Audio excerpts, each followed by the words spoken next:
Dhammapada reading time. We are back. 2 sections left to go.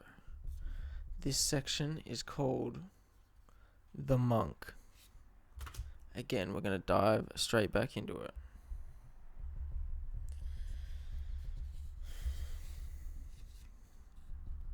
The Monk. Good is control of the eye, and good is control of the ear. Good is control of the smell, and good control of the taste. Good is the control of the body, and good is the control of words. Good is the control of the mind, and good is the control of our whole inner life. When a monk has achieved perfect self-control, they leave all sorrow behind.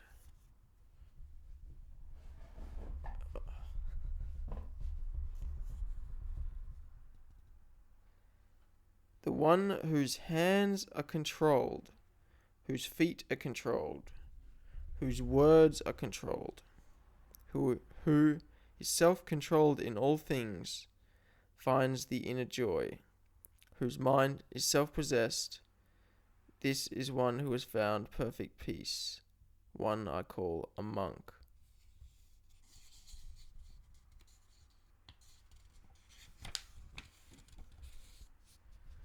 The monk whose words are controlled, peaceful and wise, who is humble, throws light on the letter and the spirit of the sacred verses.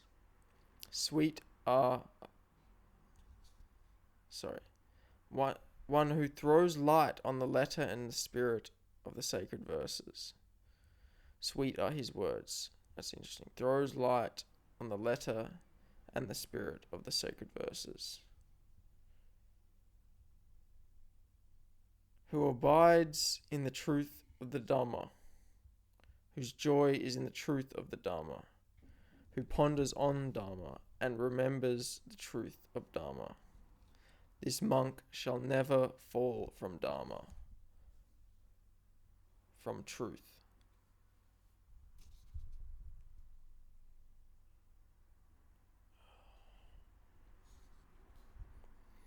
Let one not despise the offerings given to him, and let him not be jealous of others, because the monk who feels envy cannot achieve deep contemplation.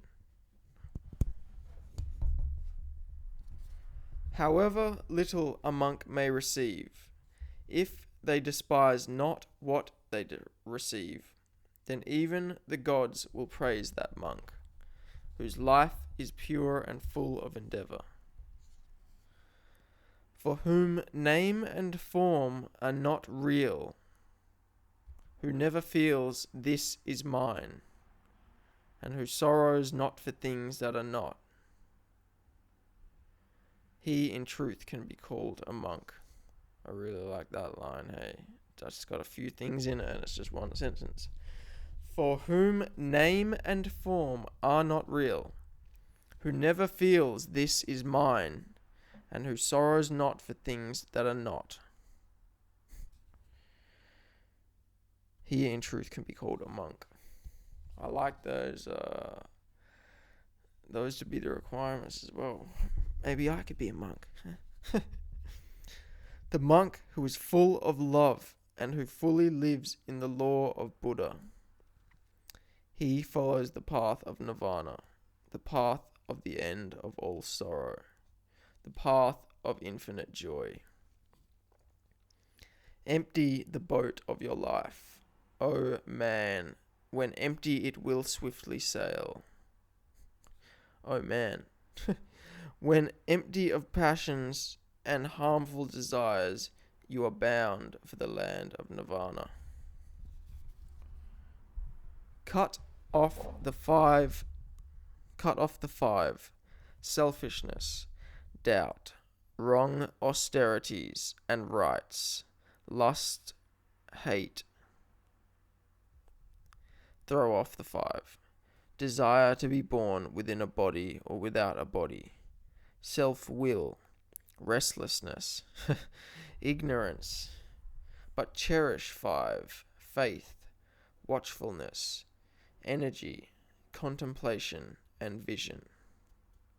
One who has broken the 5 fetters, lust, hate, delusion, pride, and false views, is one who has crossed to the other shore.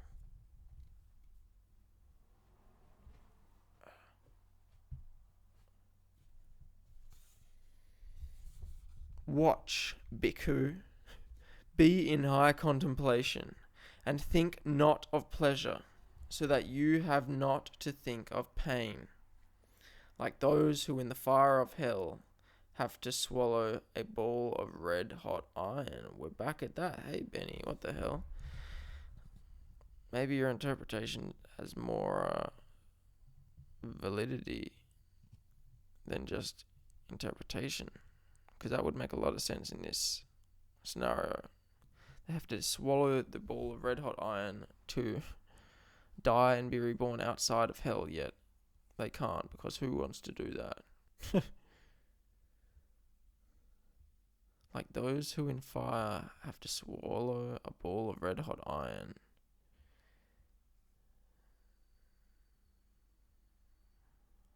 Yeah. Painful. He who has not wisdom has not contemplation, and he who has not contemplation has not wisdom. But he who has wisdom and contemplation is very near nirvana. When with a mind in silent peace a monk enters his empty house, then he feels the unearthly joy of beholding the light of truth. And when seeing in clear vision the coming and going of inner events, the feeling of infinite joy of those who see the immortal that. Then one feels the infinite joy of those who see the immortal that, the nirvana, immortal. This is the beginning of the life of a wise monk, self-control of the senses, happiness, living under the moral law, and the association with good friends whose life is pure and who are ever striving. Let them live in love. Let their work be well done, and then in the fullness of joy will they see the end of their sorrows. Even as the Vasika jasmine lets its withered flowers fall, do you let fall from you, O monks, all ill passions and all ill will.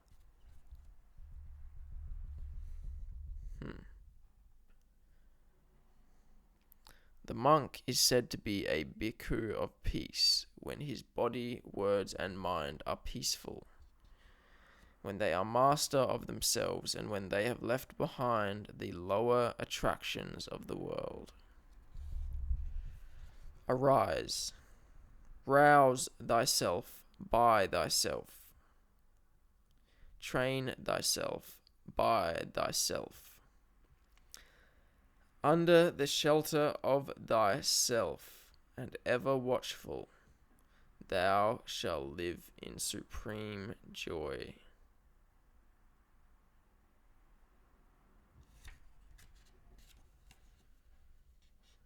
Rouse thyself by thyself. Rouse yourself by yourself. The second self in each of these statements is capital letter self, implying, rather than thyself, obviously it's 2 words in one and the self is not capitalized. Rouse yourself by yourself. Train yourself by yourself. Under the shelter of yourself. Not yourself as in you on your own, but referencing yourself. And ever watchful, you shall live in supreme joy under the shelter of yourself. For yourself is the master of yourself. That one was inverted. So, for thyself is the master of thyself.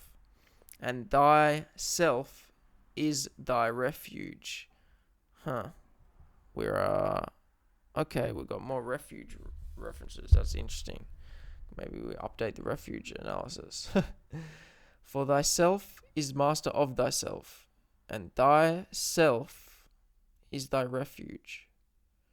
Train therefore thyself well, even as a merchant trains a fine horse. In a fullness of delight and of faith in the teaching of Buddha, the mendicant monk finds peace supreme, and beyond the transience of time will find the joy of eternity, the joy supreme of nirvana. When a mendicant monk, though young, follows with faith the path of Buddha, their light shines bright over the world, like the brightness of a moon free from clouds.